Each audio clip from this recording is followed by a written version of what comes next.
नमस्कार. तर तुम्हाला पण तुमचं वजन दुप्पट एकदम वेगाने फास्ट कमी करायचं आहे, तर आज तुम्हाला इथे ना तुम्ही नाश्ता तुमच्या वेट लॉस जर्नीमध्ये तुम्ही काय खाऊ शकता हे तुम्हाला काही पर्याय सांगणार आहे. जर तुम्ही हे नाश्त्याचे पदार्थ खाल्ले ना, तुमचं वजन सुद्धा वाढणार नाही आणि तुम्हाला कॅलरीज सुद्धा जास्त मिळणार नाहीये. तुमचं पोट भरलेलं राहणार आहे. तुम्हाला काहीही बाहेरचं खायचं मन होणार नाहीये. घरात खाऊन, चांगलं खाऊन तुम्ही तुमचं वजन कमी करणार आहात. तर पहिलं ऑप्शन आहे जे तुम्ही तुमच्या वेट लॉस जर्नीमध्ये ब्रेकफास्टमध्ये म्हणजे नाश्त्यामध्ये खाऊ शकता. तर काय आहे, तर उकडलेली अंडी. आता उकडलेलं अंड असेल तर बघा, आतमधला जो तुम्हाला येल्लो भाग आहे तो तुम्ही एका अंड्याचा खाऊ शकता. की जर समजा तुम्हाला 2 अंडी खात असाल, 3 अंडी खात असाल, तर तुम्हाला काय करायचं, एक पूर्ण अंड खायचं आहे आणि बाकीचा फक्त तुम्हाला त्याचा सफेद भाग खायचा आहे. आतमधला जो पिवळा भाग आहे तो तुम्हाला काढून टाकायचा आहे, तो तुम्हाला खायचा नाहीये. हा, हे झालं. 2 अंड्याने सुद्धा पोट भरलेलं राहतं आणि त्याच्यासोबत तुम्हाला एक ग्रीन टी किंवा ब्लॅक कॉफी घ्यायची आहे. आता दुसरं ऑप्शन काय आहे, तर मोड आलेले कडधान्य. यामुळे तर सांगू तुम्हाला, मोड आलेल्या कडधान्यामुळे ना पोट भरलेलं राहतं, तुम्हाला प्रोटीन सुद्धा मिळणार आहे. पोट भरलेलं राहिल्यामुळे काय होतं, दिवसभर आपल्याला जास्त काही म्हणजे बाहेरचं खायची इच्छा सुद्धा होत नाही आणि एनर्जी वाटते शरीरामध्ये. तर बघा, करून बघा, केल्याशिवाय काही समजणार नाही. आता घरात कडधान्य तर असतात, त्यांना फक्त मोड काढायचे आहेत. मोड काढल्यामुळे ना त्यांची न्यूट्रिशन व्हॅल्यू जास्त वाढते आणि तुम्हाला फॅट लॉस करायचा असेल तर नक्की तुम्हाला मोड आलेले कडधान्य खायचं आहे. बघा, मोड आलेले कुठलेही कडधान्य असतील ते काय कच्चे फक्त खायचे नाहीयेत. यामुळे तुम्हाला डायजेशनला प्रॉब्लेम होणार आहे, पोटात दुखणार आहे. त्याच्यापेक्षा तुम्हाला उकडून घ्यायचे आहेत आणि काय करायचं, त्याच्यामध्ये कांदा, टमॅटो, थोडंसं चाट मसाला, थोडंसं वरून लिंबू टाका आणि हे सगळं करून ना तुम्हाला फक्त ते मोड आलेले कडधान्य खायचे आहेत.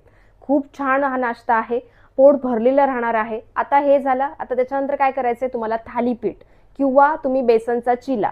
बघा, थालीपीठमध्ये पण खूप ऑप्शन आहेत सगळ्या प्रकारचे, म्हणजे नाचणी, बाजरी, ज्वारी, ही सगळी पीठं आहेत ना, ही मिक्स करा बेसनचं पीठ आणि ना थोडं थोडं मिक्स करायचं. त्याच्यामध्ये गाजर, काकडी जे असेल ते, कांदा, टमॅटो, कोथिंबीर, मिरची असं सगळं करून ना तुम्हाला त्याचं थालीपीठ बनवायचं आहे. दह्यासोबत खायचं आहे. बघा किती छान, एकच थालीपीठने तुमचं पोट भरलेलं राहणार आहे. हा नाश्ता तर खूप छान आहे, दह्यासोबत खूप छान लागतं. किंवा तुम्ही चटणी बनवू शकता, जर तुम्हाला टोमॅटोची चटणी आवडत असेल त्याच्यासोबत, जे तुम्हाला आवडत असेल त्याच्यासोबत तुम्हाला खायचंय.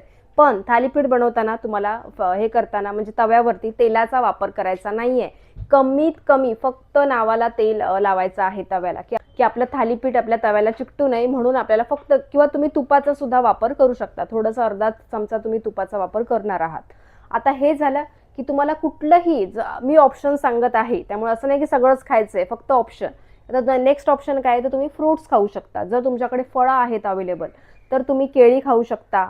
बाकी कुठलीही सगळी फळं तुम्ही खाऊ शकता एक वाटी भरून. आता बघा, केळं असेल तर एकच तुम्हाला केळं खायचं आहे, त्याच्या व्यतिरिक्त खायचं नाही. कारण केळ्याने वजन वाढणार आहे, जास्त कॅलरीज तुम्हाला मिळणार आहे. त्याच्यामुळे आपल्याला जास्त कॅलरीज नको आहे. त्यामुळे काय करायचंय, केळं एकच खायचंय जर खात असाल तर, आणि त्याच्यासोबत तुम्हाला ब्लॅक कॉफी प्यायची आहे. आता नेक्स्ट ऑप्शन काय आहे, ओट्स. ओट्स तर खूप छान आहेत, त्याच्यामुळे तुमचं पोट भरलेलं राहतं. जर अवेलेबल असतील तुमच्याकडे ओट्स तर काय करायचंय, मसाला ओट्स सुद्धा येतात पण ते तुम्हाला खायचे नाहीयेत, तुम्हाला साधे ओट्स घ्यायचे आहेत. आता याच्यामधलं जे असेल ना ते तुम्ही खा. बघा हा नाश्ता करून. आता नेक्स्ट ऑप्शन काय असणार आहे, तर आता बघा, बाहेर असतो आपण, बाहेर ऑफिस जातो किंवा कुठेही, जर समजा बाहेर असाल आणि कुठला नाश्ता करायचा समजत नसेल तर बघा, त्याच्यामध्ये तुम्ही इडली, डोसा हे खाऊ शकता. फक्त एवढंच की तिथे जी चटणी बनलेली असते, सांबार बनलेला असतो, त्याच्यामध्ये तेलाचा वापर जास्त असतो. मग यामुळे काय होणार आहे माहितीये, याच्यामुळे तुमचं फॅट जास्त वाढणार आहे. म्हणजे आता समजा आपण जास्त प्रमाणामध्ये सांबार, चटणी जास्त खातोय तर काय होतं, कॅलरीज जास्त आपण खातो, त्याच्यामुळे आपलं वजन काही कमी होणार नाही, उलट तुमचे फॅट जास्त वाढणार आहे. त्यामुळे तुम्हाला काय करायचंय, 2 इडल्या असतील समजा, एक 3 इडली समजा, 3 इडली घेतली असेल, चटणी, सांबार थोड्या थोड्या प्रमाणामध्ये घ्यायचा आहे आणि तो नाश्ता तुम्ही करू शकता. हां, आता समजा तुम्ही पोहे खाताय किंवा उपमा खाताय, त्याच्यामध्ये सुद्धा सेम तसंच आहे. पोहेमध्ये सुद्धा तुम्हाला पोह्यांमध्ये भाजीचा वापर करायचा आहे. म्हणजे आता मटार आहे, आता सीझन आहेत, थंडीचे दिवस आहेत, गाजर, मटार, किंवा समजा तुम्ही मोड आलेले कडधान्य असतील, समजा चणे असतील, हे सगळं ना ते तुम्ही पोहे बनवताना तुम्ही करून त्याच्यामध्ये मिक्स करून सुद्धा खाऊ शकता. काय होतं माहिती आहे, यामुळे पोट भरलेलं राहतं, जास्त पोह्यांचा सुद्धा वापर होत नाही, हां, आणि प्रोटीन सुद्धा मिळतं. असं करण्याच्या सगळ्या गोष्टी आहेत ना, ह्या बॅलन्स करून खाण्याचा प्रयत्न करा. उगाच तेलकट पदार्थ खाताय आणि बोलताय मी थोडंच खाते आणि माझं वजन कमी करते, असं होत नाही, वजन कमी होणार नाहीये. तुम्हाला छान ऑप्शन सांगितलेले आहेत, नक्की करून पहा. बघा वजन कसं कमी होतं, होणार आहे. हां, आणि तुम्हाला नेक्स्ट कुठला व्हिडिओ पाहायला आवडेल हे मला कमेंट्स करायला विसरू नका. आणि व्हिडिओ आवडला ना तेवढं लाईक करा, चॅनलला सबस्क्राईब करा. आपण भेटूया नेक्स्ट व्हिडिओमध्ये. धन्यवाद.